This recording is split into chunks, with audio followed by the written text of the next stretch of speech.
the shallow.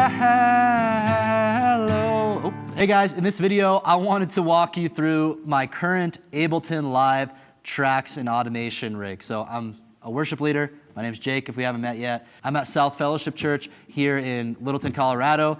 And I wanted to update you guys on the latest with my rig because right here is a MacBook Air. It's an M1 MacBook Air. These computers have been out for over a year now. But what is new is Ableton Live has finally been updated. Is it Ableton 11.1? Yeah. Ableton 11.1 is now updated for to run natively with Mac Silicon, with the M1 chips. And it has made a world of a difference in the performance that I'm getting on the M1 MacBook Air. It's awesome because this is the base model computer. Was it $999 or $1,100, something like that. Very powerful little laptop. I actually use it as my daily driver for everything, video editing and all sorts of things. But it wasn't until the Ableton switched from making you use Rosetta to now it natively works with Apple Silicon. I'm not a computer engineer. I don't know how all this stuff works or what actually is going on there. But now it just runs 10 times better. So now when I actually play my tracks back on this session, take a look at the CPU usage up here. It's only at like anywhere between 5 to 10% usage. Before this update to Ableton, it was at like 20%, and it was just doing some weird things. And I actually stopped using my MacBook Air to run tracks because it just was not gonna be reliable. I had to go back to an Intel MacBook Pro that I had. I've been using it for tracks rigs for a long time. It worked great, but I finally was able to use this with Mac Silicon for the first time successfully. Adam, you've used it a couple times too with your MacBook Air, same exact one.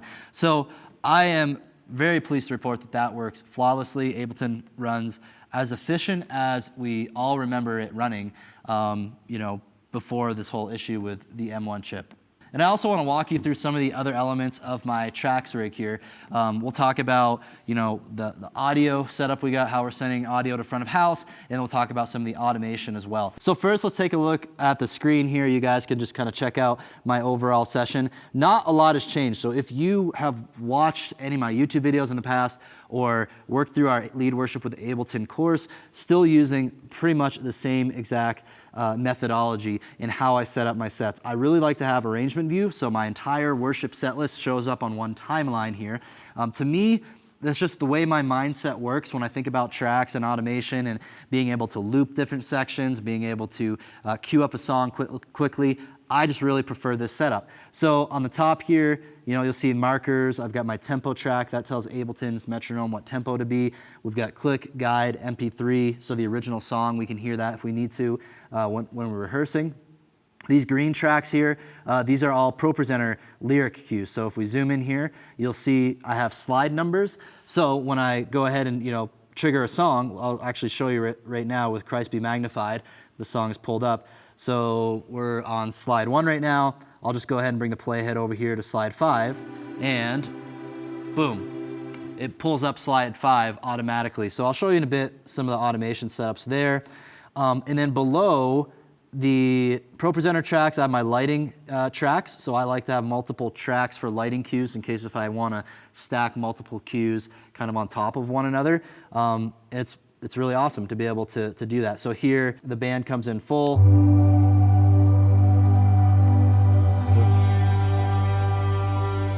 So basically, I have all these little cues labeled. It made it so our back wash lights are fading in and out. I brought up the full band front lights. So I have a whole template of cues here that lines up with light key in the computer in the tech booth that's gonna cue up the lights however I want.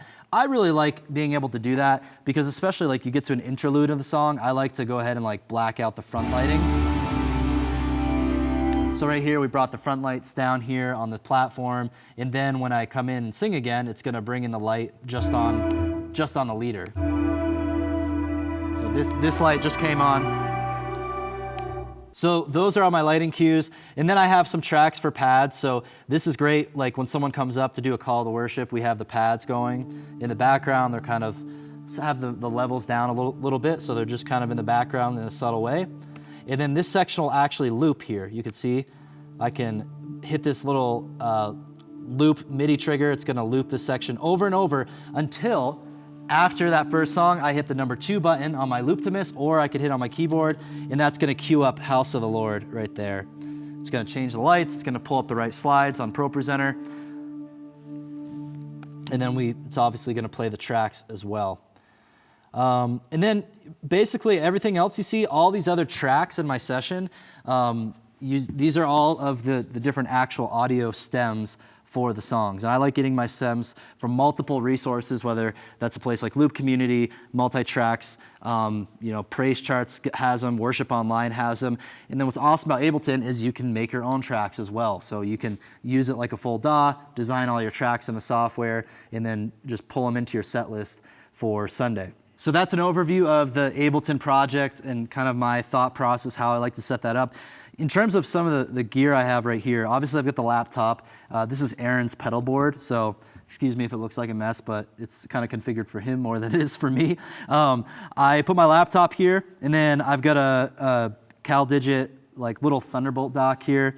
Gives me some connectivity to be able to plug in my G drive. I like using the G drive solid state portable drives here. I think this is a terabyte. This is where we store our Ableton tracks and our projects and any assets we need.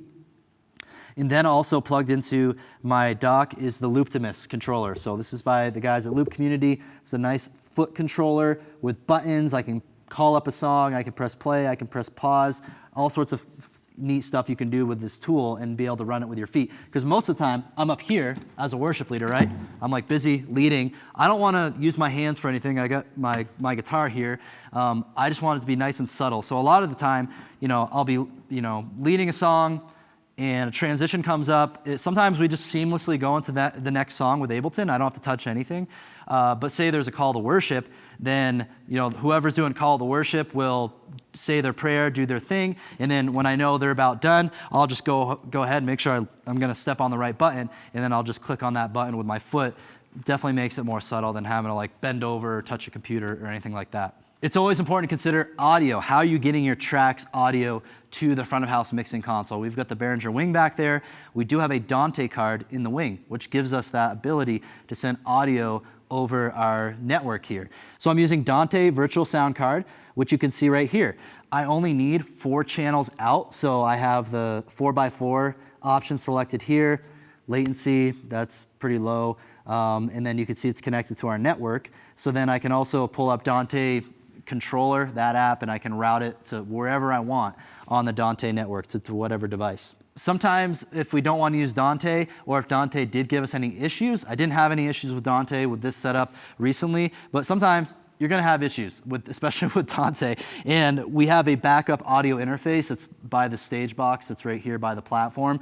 So that gives us 4 channels as well. And actually, I think if I were to have my computer plugged into this USB hub, I would automatically have that interface connected to it if I needed to quickly switch to the interface for audio purposes. So that covers audio, getting the tracks to the sound console, but I'm also sending MIDI out of Ableton Live to our ProPresenter computer, and then also to our lighting computer running LightKey. So I have the Apple Audio MIDI Setup app here. I'm happy to report that this app has been very stable for us lately. I know a couple OS versions ago, this app was pretty unreliable, at least in our experience. I also have used the Bohm Network app as kind of a backup, but you have to pay for that. This one is nice because it's built in free to the Mac operating system. So we've been using this for probably over a year pretty reliably now, and it's working great to send the MIDI cues from Ableton to our computers in the back. So I've got 2 sessions here. I like to separate my lyric cues from my lighting cues. So here we've got MIDI out for lyrics. That's connected to our SP1 computer for lyrics. And then MIDI out for lights, that's connected to SP2, a separate computer. Some of our MIDI notes, we actually put all of our lighting cues on channel 2 for MIDI, and then for lyrics, we keep those on channel 1. It's always good to kind of separate those, and then you don't have to worry about if you have the same MIDI note being used for 2 different cues.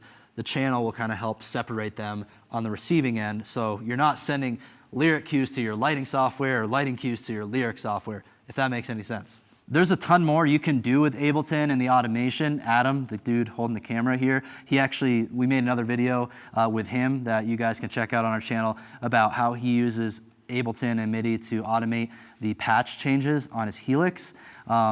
You can use these MIDI cues to automate the camera angle switching on your ATEM video switcher. Pretty much if anything can take in or receive MIDI, you can send it out from Ableton. You might have to translate it to OSC and it might get a little bit technical there, but it's possible.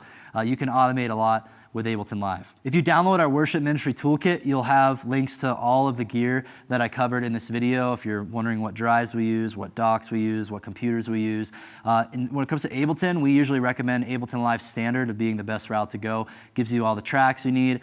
In a track playback environment, you don't need all the fancy things that Ableton Live Suite has. So just go ahead with a standard, use their 90-day trial so you're making sure you know how to use the software before you actually have to purchase the license. And if you would like to implement this same exact system at your church, then definitely enroll in our Lead Worship with Ableton online course linked below this video. And if you're watching this video in mid-May of 2022, we're probably still doing the promotion for that course because we're giving this online course a complete overhaul.